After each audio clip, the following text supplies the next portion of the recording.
The first cold wind of November brushed against my face as I walked across campus, signaling the start of Thanksgiving break. Students hurried around me, laughing, dragging luggage, buzzing with freedom. But I moved slowly, headphones on, drowning in quiet music to escape another exhausting week. I just wanted silence. No drama. No surprises. Life rarely listens. I stopped at the crosswalk, waiting for the signal, when a sudden sweet fragrance swept past, so sharp and deliberate it cut right through the scent of pine and car exhaust. I turned instinctively, and there she was, standing directly in front of me, blocking my path like she'd materialized from thin air. Tall, elegant, perfectly sculpted makeup that made her look like she'd stepped out of some glossy magazine cover. In her hands, she held an immaculate gift box, wrapped with metallic ribbon that shimmered under the streetlight. Even from a distance, I recognized the symbol stamped in gold across the box. The most expensive boutique in the city. A place meant for people with more dollars than problems. My breath caught. My pace halted. And for a second, the world muted. Her name was Veronica Hale, the university's untouchable crown jewel. A name everyone knew, but few dared speak to.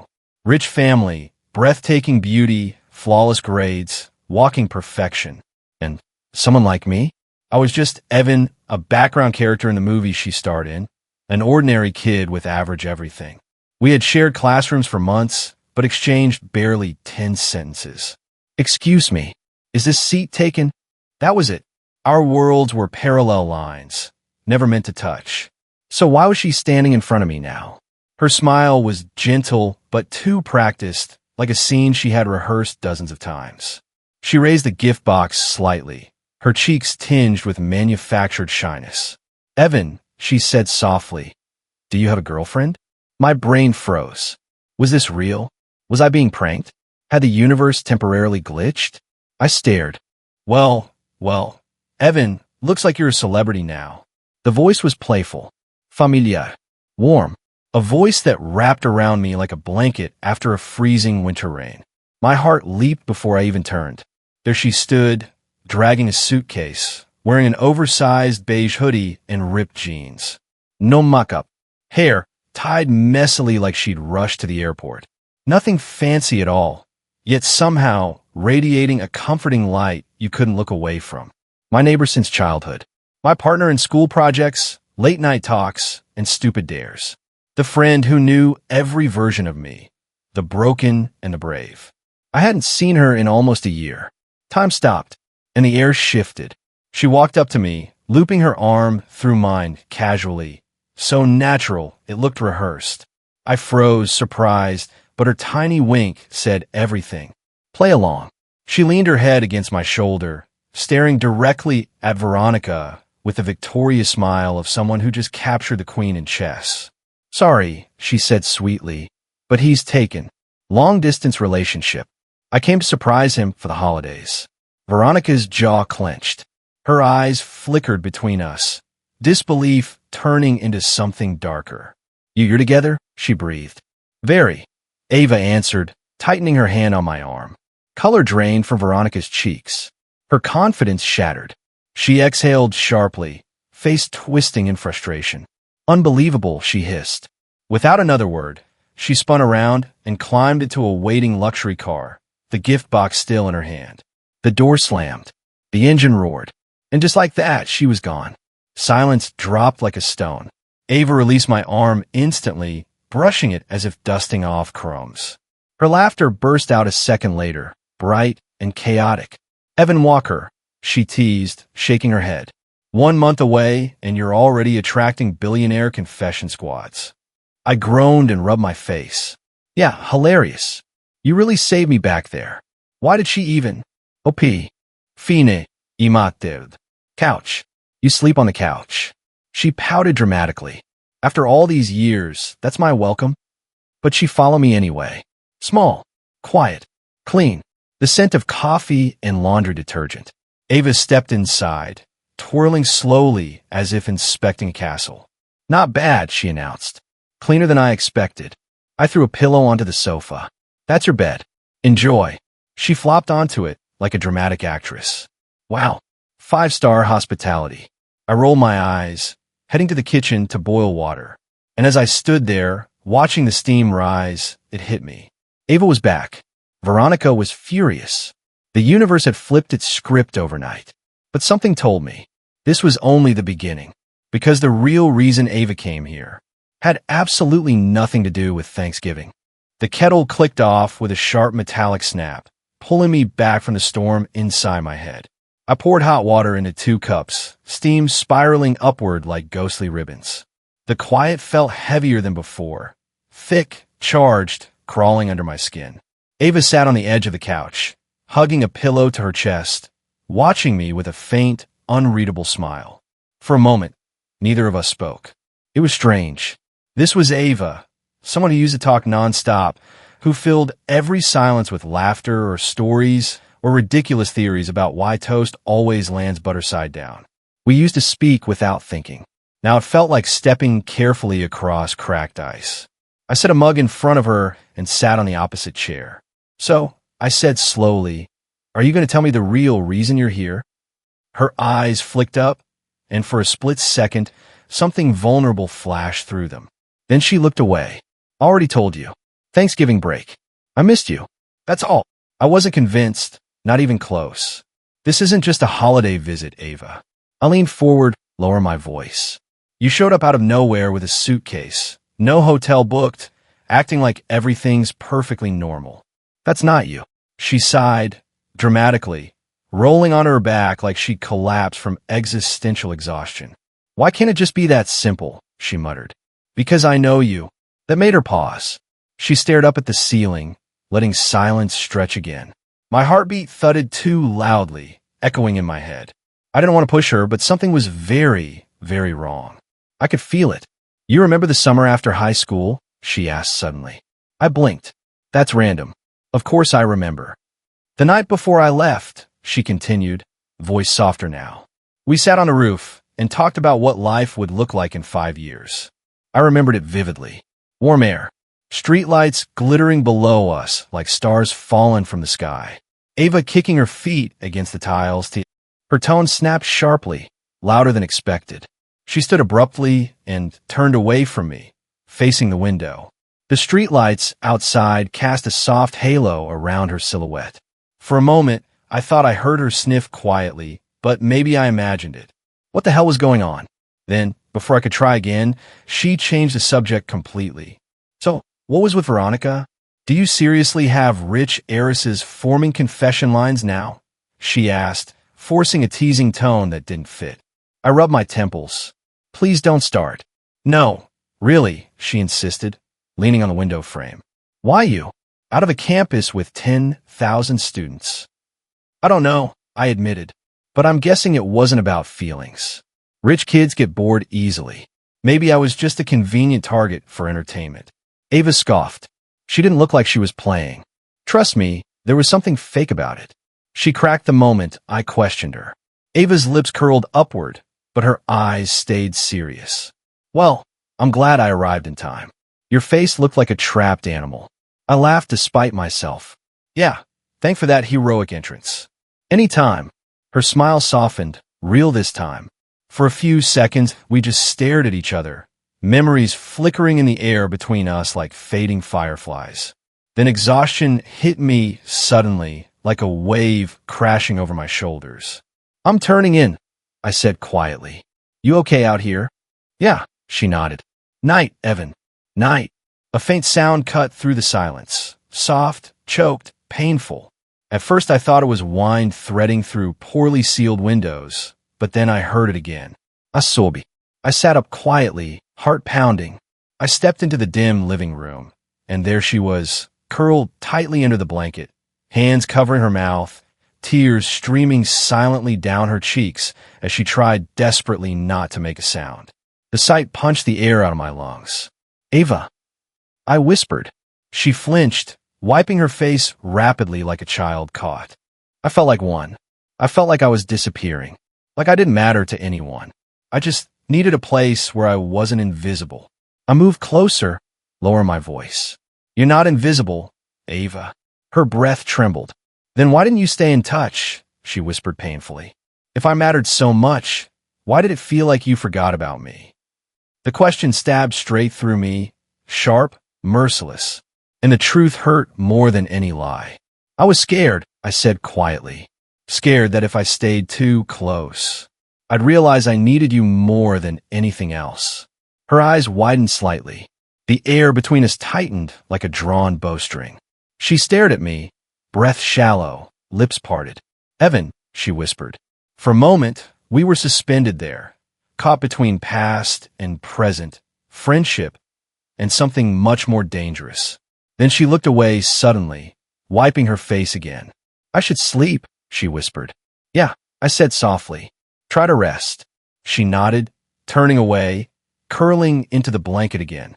And I stood there, watching her breathe unevenly, the weight of truths unsaid pressing on my ribcage. I returned to bed, but sleep didn't come. My thoughts twisted relentlessly. The confession from Veronica, Ava's tears, the look in her eyes when she said she thought she didn't matter. I stared at the ceiling as the hours crawled by.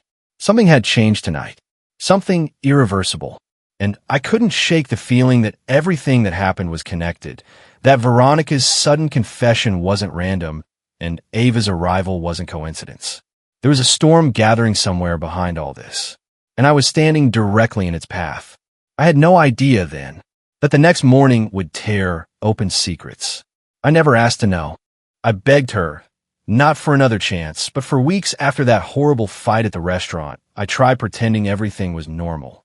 I kept telling myself, maybe I'm overthinking, maybe she still loves me, maybe I can fix this. But deep inside, I knew something was broken, something she didn't want to fix anymore. Every morning felt heavier than the last. We lived in the same house, under the same roof, but it felt like she was miles away from me. There were days she didn't even look at me, days she spoke like I was a stranger, days I wondered if my only mistake was loving her too much. One night, I woke up around 2 a.m. The light from the living room was still on. I walked outside quietly, thinking she fell asleep watching TV, but instead I found her sitting with her phone, smiling. A smile I hadn't seen in months. A smile that wasn't for me anymore. She didn't notice I was standing behind her. I saw her typing. I can't wait to see you tomorrow. I wish I had met you before him. My heart stopped. I didn't want to believe what I saw. I felt every piece of me shattering in silence. My hand was shaking. My chest felt like it was collapsing from the inside. I asked in a low voice. She jumped, quickly locking her phone, panic all over her face. And in that moment, my worst fear became real. She stood up and yelled, "Crazy? For asking about my own wife?" I said nothing. I just sat down slowly, staring at the floor, trying to breathe through the pain. She kept shouting. Every word felt like a knife. Then she said the sentence that destroyed me completely. My ears were ringing. The world around me became silent. I felt numb, like I wasn't even inside my body anymore. Looked up slowly, tears filling my eyes, but my voice steady. She looked away. She didn't even have the courage to face me. She whispered, 6 months. 6 months of lies. 6 months of me trying, fixing, begging, while she had already chosen to leave. I asked gently. She shrugged with the coldest I said it quietly, but it hit harder than anything else. She walked toward the door, grabbed her purse, and said, "I'm staying at his place tonight. When I come back, I want you gone." Those words broke me completely. My legs gave up, and I fell to the floor, simply to stay and talk. But she didn't stop. She didn't turn around. She didn't even say goodbye. The door slammed behind her, and the silence after that felt louder than any scream. I sat there on the cold floor until sunrise, crying, shaking, praying everything was just a nightmare. But it was real, painfully real. Hours passed. I walked into the bathroom, looked at myself in the mirror, and the person staring back looked like a stranger. Broken, exhausted, destroyed. I whispered to myself. I replayed every moment in my head. All the sacrifices, all the nights waiting, all the times I forgave her, all the dreams we planned. Was any of it even real? Or was I just a replacement until she found someone better? My chest tightened again, and I couldn't breathe. I dropped to my knees and cried like a child. Not because she left, but because I lost myself trying to keep someone who never cared. By evening, her words kept echoing inside my head. I felt like I was suffocating, like the world was collapsing around me. For the first time in my life, I felt truly alone, truly worthless. And then a thought crossed my mind, a thought I'm not proud of. I wondered if the world would be better without me, if disappearing would stop the pain, if ending everything was the only way to escape. I held my head in my hands and screamed. My phone buzzed. It was my younger sister. She called just to check on me without knowing anything. When she heard my voice cracking, she rushed to my house immediately. She found me crying on the floor and held me like a child. She kept saying, for the first time in months, someone actually cared about my pain. She saved my life that night, without even knowing it, as she helped me stand up. Called just to check on me without knowing anything. When she heard my voice cracking, she rushed to my house immediately. She found me crying on the floor and held me like a child. She kept saying, for the first time in months, someone actually cared about my pain. She saved my life that night, without even knowing it. As she helped me stand up, she whispered. I wiped my tears, took a deep breath, and made a decision. Tomorrow would not be the day I break. But I had no idea what the next morning was about to bring. Something that would change everything again. It felt like standing in the aftermath of a storm, where everything around you is destroyed, and all you can smell is dust and broken pieces. I woke up on the couch with swollen eyes, my head pounding from an entire night of crying. For a moment, I forgot everything that happened. But then reality hit again, like someone had stabbed the memory right back into my chest. She was gone.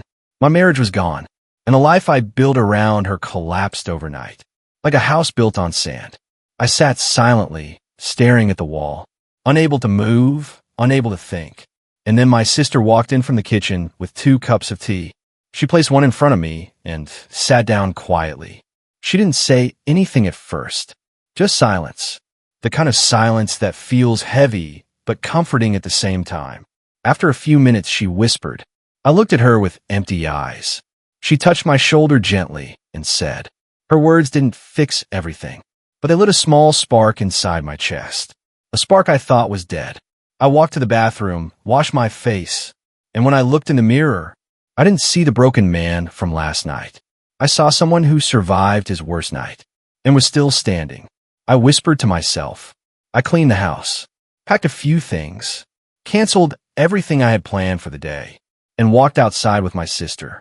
The sunlight felt different, like it was telling me, you still have a life beyond this. We drove in silence to a small park we used to visit as kids, a place where our mother would bring us when life felt too heavy. I sat under an old tree and closed my eyes. The wind felt like it was carrying away the pieces of my pain. And then my sister asked me the most important question, not what she wanted, not what the world expected, not what I used to dream for us, just me. And for the first time, I answered honestly, just when I started breathing freely again. My phone rang. It was her. My heart froze for a second. Part of me wanted to reject the call. Part of me wanted to throw the phone away. But another part, the part still shattered, wanted to hear her voice. I took a long breath and answered silently. She spoke coldly, like nothing happened. Not a sorry, not a question about how I was, not even basic humanity, just selfishness. I closed my eyes and said calmly. She paused for a moment, surprised that I didn't cry or beg. Then she hung up. No would-be, no gratitude for years of loyalty and love. Nothing. But that call didn't break me. It woke me up. For the first time, I felt something stronger than pain. Freedom. When we reached home, I started packing the rest of my things. And with every item I placed in the bag, I felt lighter. My sister hugged me before leaving and whispered.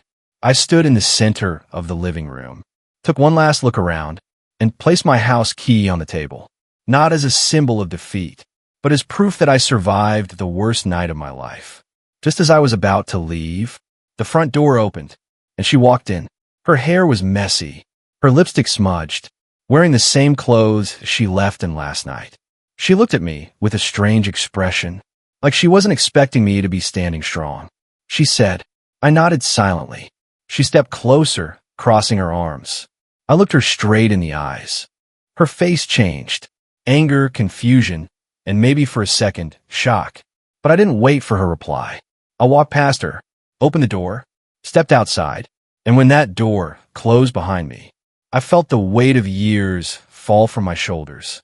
I moved into my sister's guest room. For the next few days, I barely spoke to anyone. I mostly sat in silence, trying to collect the pieces of myself. Healing is not loud. Healing is not dramatic. Healing is learning to breathe again, one slow moment at a time. There were nights I cried again. There were moments I missed her voice, missed her laughter, missed the version of her that never existed. There were moments I blamed myself, moments I felt empty, moments I wanted to run back just to stop the loneliness. But every time those thoughts came, I remembered one thing, and that changed everything. Day by day, I started rebuilding myself. I started writing again, exercising again, meeting old friends, smiling without faking it. For the first time in a long time, I felt peace inside my chest. Until one evening, something unexpected happened. My phone rang. It was her again. I stared at the screen, my heartbeat steady this time. I answered. Her voice was different now, broken, trembling, filled with regret. I closed my eyes. Part of me wanted to say yes. Part of me missed her. Part of me still loved her. But the stronger part, the part one earned through suffering, knew the truth. Going back would destroy me. I took a deep breath and whispered. She cried softly. For years, those words were everything I wanted to hear. But now, they meant nothing. I replied gently. There was silence.